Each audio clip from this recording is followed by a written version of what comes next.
স্বাধীন বাংলাদেশে অন্য উন্নয়ন তো দূরের কথা, শান্তিতে ঘুমানোর, দুই বেলা দুমুঠো খাওয়ার, এমনকি নিশ্চিতে বাঁচার অধিকার পর্যন্ত এদেশের মানুষ অর্জন করতে পারে নাই। সাংবাদিক নির্মল সেন সংবাদপত্রে আর্টিকেল লিখেছিলেন, স্বাভাবিক মৃত্যুর গ্যারান্টি চাই, ছিল না সেই গ্যারান্টি।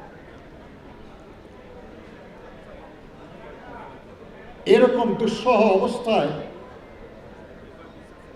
যে মানুষটির আগমনের ফলে এদেশের জনগণ পুনরায় বেঁচে থাকার স্বপ্ন দেখেছিলেন, পুনরায় এগিয়ে যাওয়ার পথে চলেছিলেন,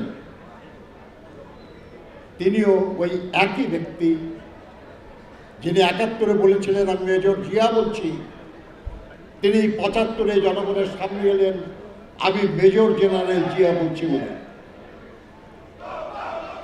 এই মেজর জেনারেল জিয়া যিনি বাংলাদেশের রাষ্ট্রপতি ছিলেন,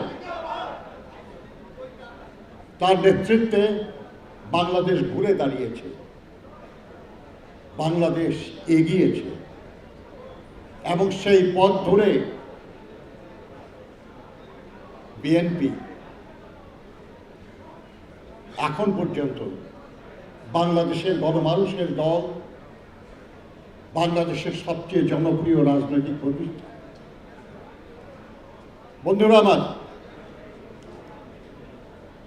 একজন মানুষের মৃত্যু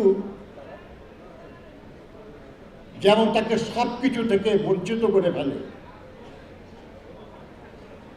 একটা মৃতদেহের যেমন কোনো বাড়ি থাকে না, গাড়ি থাকে না, সম্পদ থাকে না, চাকরি থাকে না, ব্যবসা থাকে না, আত্মীয় থাকে না, বন্ধু থাকে না, একটা রাজনৈতিক দলও তেমন যখন তার রাজনৈতিক মৃত্যু হয় তখন তার কোনো বন্ধু থাকে না। যারা এই দেশের মানুষকে বঞ্চিত করেছিল, যারা এই দেশের মানুষকে খুন করেছে, গুম করেছে, নির্যাতন করেছে, নিপীড়ন করেছে, লুণ্ঠন করেছে, পরনির্ভরশীল করেছে, পরাধীন করার চেষ্টা করেছে, তারা আজ বাংলাদেশের রাজনৈতিক অঙ্গনে আবর্জনা মাত্র, তাদের কোনো মর্যাদার জায়গায় দেশে নাই। কিন্তু অন্য কেউ কেউ বিএনপির প্রতিদ্বন্দ্বী হওয়ার স্বপ্ন দেখছেন। বন্ধুরা আমার, বিএনপির একজন কর্মী হিসাবে আমি আল্লাহর কাছে শুকর করি যে বাংলাদেশে যারা রাজনীতি করে তাদের কারো চোখে চোখ রেখে কথা বলতে আমার কোনো সংকোচ হয় না, আমার কোনো দুর্বলতা হয় না,